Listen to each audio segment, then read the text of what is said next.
ایک ایسے نبی جنہیں ایک دیو ہیکل ویل نے نکل لیا۔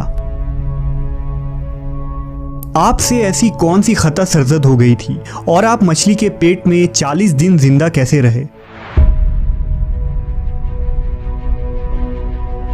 اس ویڈیو میں ہم اس ہستی کے متعلق جانیں گے جن کا واقعہ قرآن مجید میں یونس اور توریت میں جوناہ کے نام سے آیا ہے۔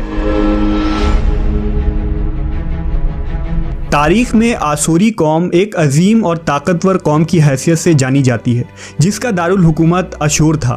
اشوری دراصل بنی اسرائیل کے نسل سے تعلق رکھتے تھے جو بخت نصر کے حملے کے بعد غلام بنا کر بابل اور عراق لائے گئے تھے۔ اس زمانے میں دریائے دجلہ کے کنارے نینوا نامی ایک چھوٹی سی بستی تھی۔ اشور کے کسی بادشاہ نے ایک دیوتا کے نام پر نینوا میں ایک مندر بنوایا۔ رفتہ رفتہ دوسرے بادشاہوں نے بھی مندر اور عمارتیں بنانا شروع کر دیں اور ایک دور ایسا آیا کہ یہ چھوٹا سا علاقہ سلطنت اشوریہ کے عظیم الشان دارالسلطنت میں تبدیل ہو گیا۔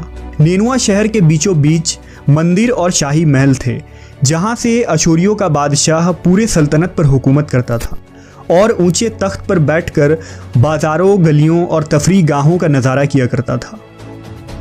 اشور کے مغربی علاقے میں لہلہاتے کھیت تھے۔ پورا شہر درختوں اور باغات سے سرسبز و شاداب تھا۔ اشوریہ لوگ پتھر تراشنے کے فن میں بھی ماہر تھے، لہذا جگہ جگہ سنگ مرمر کے دیواروں پر انہوں نے اپنے دیوتاؤں کے نقش و نگار بنا رکھے تھے۔ مختصر یہ کہ نینوا تہذیب و تمدن کے لحاظ سے انتہائی ترقی یافتہ شہر تھا۔ اشودر دیوتا ان کا سب سے بڑا دیوتا تھا۔ نیز یہ لوگ بادشاہ کو بھی خدا کا درجہ دیا کرتے تھے۔ یہ لوگ بت پرستی اور کفر و شرک میں مبتلا تھے۔ اس وقت نینوا کی آبادی 1 لاکھ سے زیادہ تھی اور یہ 700 قبل مسیح کا زمانہ تھا۔ اللہ نے اس زمانے میں اس قوم کی ہدایت کے لیے حضرت یونس علیہ السلام کو بھیجا۔ حضرت یونس کا پورا نام یونس ابن متا تھا۔ آپ حضرت ہود علیہ السلام کی اولاد میں سے تھے، جبکہ بعض مفسرین نے لکھا ہے کہ یونس علیہ السلام کا تعلق بنی اسرائیل سے تھا۔ آپ حضرت یوسف کے چھوٹے بھائی بن یامین کے بیٹے تھے۔ جب آپ کو نبوت ملی اس وقت آپ کی عمر 28 سال تھی۔ آپ پر ایک صحیفہ بھی نازل ہوا جو توریت میں یوناہ کے نام سے موجود ہے۔ حضرت یونس سب سے پہلے اشوری بادشاہ کے پاس گئے اور اسے پیغام حق سنایا۔ اسے خدائی کے جھوٹے دعوے سے توبہ کرنے کا حکم دیا اور ایک اللہ کی عبادت کی طرف بلایا۔ یونس علیہ السلام نے اس سے ان اسرائیلی قیدیوں کو آزاد کرنے کا بھی حکم دیا جسے اس نے قید کر رکھا تھا۔ نینوا کا بادشاہ آپ کی باتیں سن کر غضبناک ہو گیا اور آپ کی جان کا دشمن بن گیا، لہٰذا آپ علیہ السلام نینوا کے عوام کے پاس گئے اور انہیں توحید کی دعوت دی۔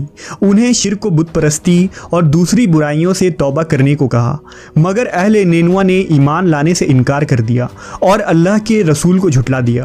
یونس علیہ السلام مسلسل اس کوشش میں رہے کہ ان کی قوم کے لوگ راہ راست پر آ جائیں۔ آپ نے انہیں بہت سمجھایا اور دعوت کے کام کو جاری رکھا۔ دیکھتے دیکھتے 40 سال کا عرصہ گزر گیا، لیکن یہ قوم حضرت یونس کا انکار کرتی رہی اور شرک پر ڈٹے رہے۔ نیز حضرت یونس کو دھمکیاں بھی دی گئیں کہ اگر آپ نے اشودر دیوتا کے خلاف کچھ کہا تو وہ آپ کو قتل کر دیں گے۔ آخر کار حضرت یونس اپنے قوم سے مایوس ہو گئے۔ جب ان کی سرکشی اور نافرمانی انتہا کو پہنچ گئی تو اللہ نے حضرت یونس کو حکم دیا کہ لوگوں کو آگاہ کر دو کہ 3 دن کے اندر ان پر عذاب آنے والا ہے۔ لہٰذا آپ نے اہل نینوا کے سامنے اعلان کیا کہ اگر تم نے 3 دنوں کے اندر بت پرستی اور شرک سے توبہ نہ کی تو تم پر اللہ کا قہر نازل ہوگا اور پورا شہر تباہ و برباد ہو جائے گا۔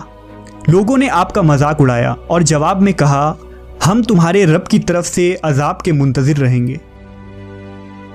آپ کی قوم نے آپس میں مشورہ کیا تو اس بات پر سب کا اتفاق ہوا کہ یونس کو کبھی جھوٹ بولتے نہیں دیکھا گیا، لہٰذا ان کی بات نظر انداز نہیں کرنی چاہیے۔ مشورے میں یہ بھی طے ہوا کہ دیکھا جائے کہ اگر یونس علیہ السلام رات بستی کے اندر اپنے گھر میں مقیم رہتے ہیں تو سمجھ لو کہ کچھ نہیں ہوگا، اور اگر وہ یہاں سے کہیں اور چلے جاتے ہیں تو یقین کر لو کہ صبح عذاب ضرور آئے گا۔ حضرت یونس علیہ السلام رات کو اس بستی سے نکل گئے۔ صبح ہوئی تو عذاب الہی کا ایک سیاہ دھواں بادل کی شکل میں بستی والوں کے سروں پر منڈلانے لگا۔ جب وہ ان کے قریب ہونے لگا تو ان لوگوں کو یقین ہو گیا کہ اب وہ سب ہلاک ہونے والے ہیں۔ दरअसल हज़रत यूनुस अलैहिस्सलाम अपनी कौम से नाराज़ होकर चले गए थे, मगर उन्हें वहाँ से निकलने का हुक्म नहीं दिया गया था। वो अजाब की इत्तला देने के बाद अल्लाह की इजाज़त के बगैर अपना इलाका छोड़ गए थे। आसार अजाब देखकर जब अशूरियों ने तौबा व इस्तिग़फ़ार की तो अल्लाह ने उन्हें माफ़ कर दिया। अल्लाह ताला किसी कौम को उस वक्त तक अजाब नहीं देता जब तक वो अपनी हुज्जत पूरी नहीं कर लेता। बस जब यूनुस अलैहिस्सलाम ने उस कौम में मोहलत के आखिरी लम्हे तक नसीहत का सिलसिला जारी नहीं रखा और अल्लाह के मुकर्रर करदा वक्त से पहले वो खुद ही हिजरत कर गए, तो अल्लाह के इंसाफ ने उस कौम को अजाब देना गवारा न किया और उन्हें माफ़ कर दिया गया। जब हज़रत यूनुस अलैहिस्सलाम फरात के किनारे पहुँचे तो एक कश्ती को मुसाफिरों से भरा हुआ पाया। हज़रत यूनुस कश्ती में सवार हो गए और कश्ती ने लंगर उठाया। पूरे दिन में कश्ती समुंदर में सुकून से चलती रही। अचानक ऊंची ऊंची लहरें उठने लगी।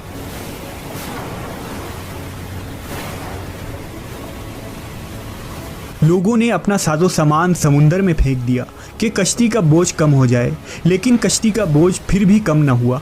जब कश्ती डगमगाने लगी तो कश्ती के गर्क होने का यकीन होने लगा। अहले कश्ती ने अपने अकीदे के मुताबिक कहा कि ऐसा मालूम होता है कि इस कश्ती में कोई गुलाम अपने आका से भागा हुआ है। जब तक उसको इस कश्ती से अलग न किया जाएगा निजात मुश्किल है। यूनुस अलैहिस्सलाम ने सुना तो उनको तंबीह हुआ कि अल्लाह को मेरा निनवा से वही का इंतज़ार किए बगैर इस तरह चले आना पसंद ना आया और ये मेरी आजमाइश के आसार हैं। ये सोचकर उन्होंने अहले कश्ती से फरमाया कि मैं ही वो ग़ुलाम हूँ जो अपने आका से भागा हुआ हूँ। लिहाजा 3 मरतबा कुर्रअंदाज़ी की गई और तीनों मरतबा हज़रत यूनुस का नाम निकला। तब मजबूर होकर उन्होंने हज़रत यूनुस को दरिया में डाल दिया।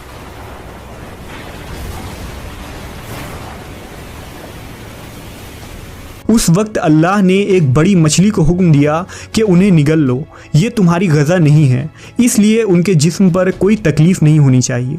मछली ने हज़रत यूनुस को अपने पेट में निगल लिया। यूनुस अलैहिस्सलाम ने जब मछली के पेट में खुद को ज़िंदा पाया तो बारगाह इलाही में अपनी निदामत का इजहार किया कि मैं वही इलाही का इंतज़ार किए बगैर और अल्लाह से इजाज़त लिए बगैर उम्मत से नाराज़ होकर निनवा से निकल आया। हज़रत यूनुस ने मछली के पेट में अल्लाह को पुकारा। उन पर 3 अंधेरे इकट्ठे हो गए थे, रात का अंधेरा, मछली के पेट का अंधेरा और समुंदर का अंधेरा। आपने उन अंधेरों में ये कलमात कहे, अल्लाह तेरे सिवा कोई माबूद नहीं, तू यकता है, मैं तेरी पाकी बयान करता हूँ, बेशक मैं अपने नफ्स पर खुद ही जुल्म करने वाला हूँ। रिवायतों के मुताबिक अगर हज़रत यूनुस ये तस्बीह ना कहते तो क़यामत तक मछली के पेट में रहते। रसूल अल्लाह सल्लल्लाहु अलैहि वसल्लम ने फरमाया कि जब यूनुस ने ये दुआ की तो ये कलमात अर्श के गिर्द घूमने लगी। फरिश्ते कहने लगे कि ये बहुत दूर दराज जगह से आवाज़ आ रही है, लेकिन कान उससे पहले इससे आशना ज़रूर हैं और आवाज़ बहुत ही कमज़ोर है। अल्लाह ने हज़रत यूनुस की दर्द भरी आवाज़ को सुना तो फरमाया, क्या तुम इस आवाज़ को नहीं पहचानते? उन्होंने कहा नहीं। फरमाया, ये मेरे बंदे यूनुस की आवाज़ है। फरिश्ते ने कहा, ये वही यूनुस है जिसकी पाक अमल कबूल शुदा हर रोज़ तेरी तरफ चढ़ते थे। ऐ अल्लाह, मुसीबत के वक्त उस पर रहम कर।